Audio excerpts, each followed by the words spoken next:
What if one of the most painful stories in human history began not with a clear villain but with a mystery buried deep in ancient tradition?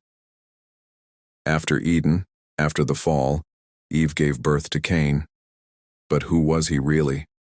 And why do some old texts whisper something unsettling, something never spoken in Sunday sermons? This isn't about fear.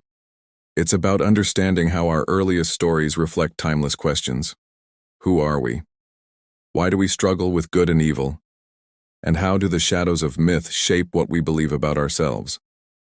Today, we are going to explore an idea that has lingered at the edges of religious thought for centuries, one that connects Eve, Cain, and even Lucifer, not through doctrine but through symbolism, history, and the human need to make sense of suffering. Welcome to Ancient Scripture, where we journey into the world behind the text, not to shock, but to understand. The story of Adam and Eve is familiar. The serpent tempts. They eat the fruit. They're cast out. Then comes the next chapter. Childbirth, pain, labor, and new life. Eve names her first son Cain, saying, "I have gotten a man with the help of the Lord." Genesis 4:1. But beneath this simple verse, centuries of scholars, rabbis, monks, and mystics have asked, what did she mean by that?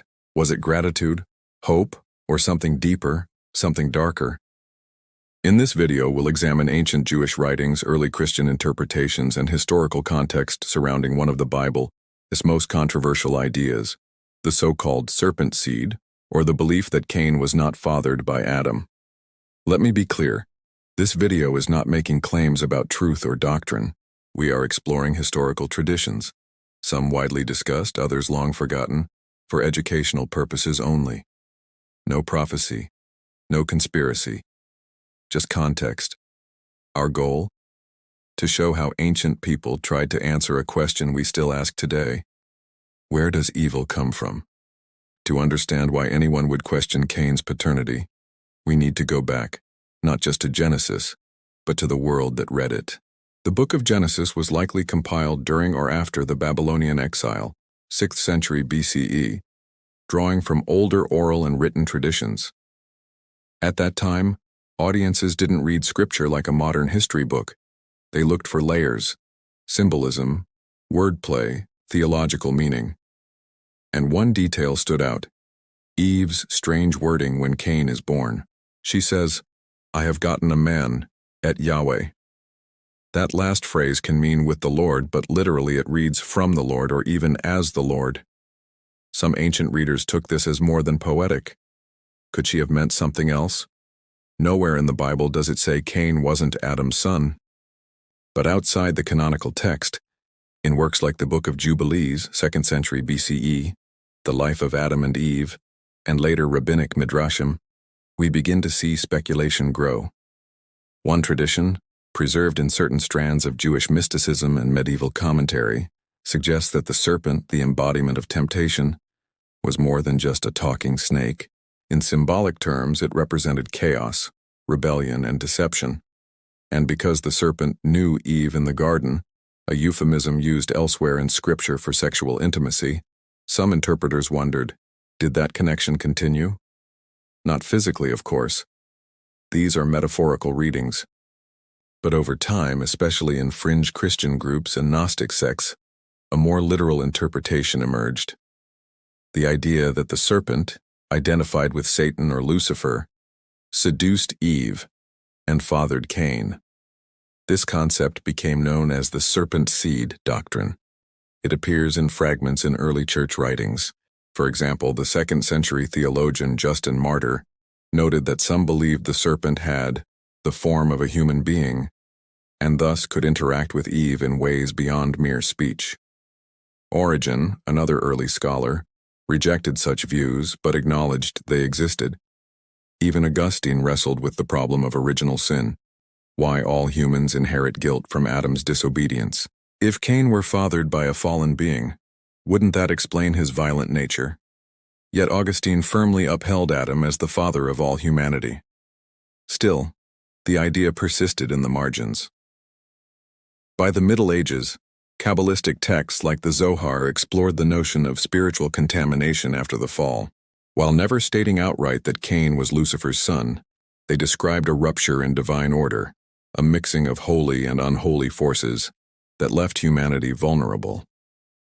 Meanwhile, in Islamic tradition, though Cain is clearly Adam's son, some Sufi poets portrayed him as influenced by Iblis, Satan, from birth, suggesting a kind of spiritual inheritance rather than biological lineage. So where did this idea peak? In the 19th and 20th centuries, particularly in certain American fundamentalist circles, the serpent seed theory resurfaced, with dangerous consequences. It was weaponized to label entire groups as children of the devil, fueling racism and anti-Semitism. Because of this, mainstream Judaism and Christianity have rightly rejected it as both unbiblical and harmful. But here, as what is often missed, the original impulse behind these traditions wasn't hate. It was horror. Horror at murder, at brother killing brother, at how quickly perfection turned to pain. Cain doesn't just sin, he escalates. He offers a sacrifice, God rejects it. Instead of repenting, he kills Abel. Then he complains about his punishment. There's no remorse, only defiance. To ancient minds, this wasn't ordinary human failure. This felt different. Could someone be born with a bent toward destruction? That question haunted theologians, and so they reached for metaphors, even risky ones, to explain the unexplainable. Before we continue, if you enjoy exploring ancient scriptures and their deeper meanings, consider subscribing to the Ancient Scripture channel for more educational content. We dive into the roots of faith, not to divide, but to deepen understanding. Now let's turn from history to meaning. Because while the idea of Lucifer fathering Cain is not supported by mainstream scholarship or accepted scripture, the questions it tries to answer remain profoundly relevant. At its heart, the Cain story isn't really about biology. It's about moral responsibility. Whether or not you believe in a literal serpent, a talking snake, or supernatural paternity, the narrative forces us to confront a universal truth. Evil doesn't always come from outside. Sometimes it grows within. Cain is the first child of the first parents. He experiences jealousy, neglect, divine silence. And instead of seeking help, guidance, or growth, he chooses violence. God warns him, "Sin is crouching at the door. Its desire is for you, but you must rule over it." Genesis 4:7. That line is key. Evil is personified, not as a monster under the bed, but as a predator waiting to pounce. And yet, God tells Cain, "You can master it." This shifts everything. If Cain had been biologically doomed, if he were truly the offspring of darkness, then free will would vanish. Responsibility would collapse. But the text insists, you have the power to choose. Which means the real tragedy isn't that Cain sinned. It's that he refused redemption. Centuries later, Rabbi Jonathan Sacks called Cain the first nihilist, a man who believed his actions didn't matter, that justice was arbitrary, that life had no higher meaning. When his offering was rejected, he didn't ask why. He blamed the world, and that mindset, we still see it today. In schools where anger festers into violence, in politics where disagreement turns to dehumanization, in families where resentment replaces reconciliation.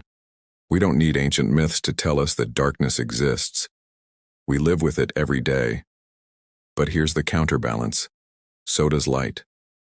Just as Eve named Cain with hope, "I have gotten a man with the Lord," she also bore Seth, whom she called appointed by God in place of Abel.